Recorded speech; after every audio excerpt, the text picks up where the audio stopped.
Alors, on l'a déjà dit, le végétal, c'est comme la haute couture. Il y a des tendances différentes à chaque saison. Alors, par qui et comment sont-elles lancées? Vous allez voir ça. À quoi ressemble la collection? Printemps-été 2015. La réponse avec Chlorophylle, notre couturier jardinier à nous.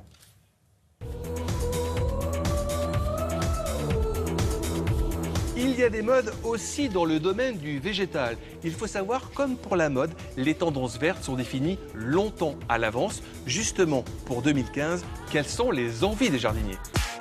Depuis quelques années, les producteurs de végétaux, les fabricants de poterie ou de décoration végétale se tournent vers des cahiers de tendance. Une véritable mine d'informations sur ce qui va se passer ces prochaines années dans le milieu de la jardinerie. De l'idée au caddie, plusieurs années de réflexion dirigées par des tendanceurs. Il y a des tendances qui arrivent dans le secteur du végétal, du jardin, du paysage. Les rythmes s'accélèrent, il y a des collections qui apparaissent. On voit que depuis quelques années, là où on avait une consommation qui était courante avec des produits classiques, là cette fois il y a des collections qui tournent, des nouveautés qui apparaissent, pas forcément en termes de produits, mais en termes de façon de présenter les choses et en assortiment de couleurs, de formes, de matières.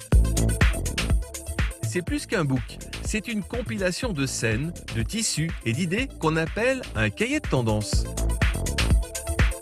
Dans le cahier de tendance, il y a des matières, il y a des références de couleurs qui sont assez précises, il y a des textures, il y a des échantillons qui permettent aux professionnels de savoir exactement ce sur quoi il faut miser. On a beaucoup de dessins, beaucoup de données économiques très concrètes sur le marché et effectivement beaucoup de produits, de matières qui permettent d'aller plus loin dans l'appréhension d'un outil comme un cahier de tendance.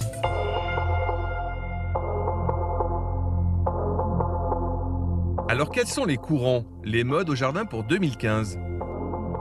Le retour à la nature, au naturel, avec l'exubérance du feuillage. Donc beaucoup de plantes très tropicales qu'on n'a pas forcément l'habitude de voir. On est habitué aux plantes vertes, plantes d'intérieur, mais c'est vrai que dans cette catégorie de plantes, on a des variétés qui sont de plus en plus originales et qui ont un aspect très sauvage. Pour 2015, même 2016, on va avoir le retour de coloris pastel au jardin. Donc des couleurs très claires, des verts pastels, des roses pastels qui arrivent dans les pots, les feuillages et les floraisons également.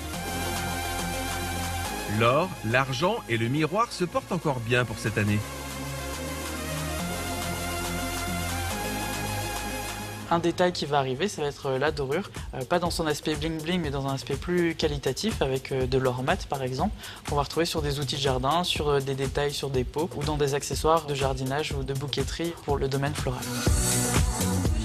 Maintenant, quand vous achèterez une plante, un pot, un objet de décoration végétale, vous saurez que tout a déjà été pensé, ou presque, bien en avance.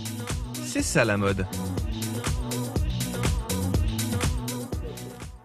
On va rester dans le domaine végétal, mais cette fois-ci avec l'historien de Télématin. Pourquoi? Vous avez probablement entendu parler de ce débat. Alors, ce débat, ça fait 40 ans que ça dure. La question, c'est les arbres qui jalonnent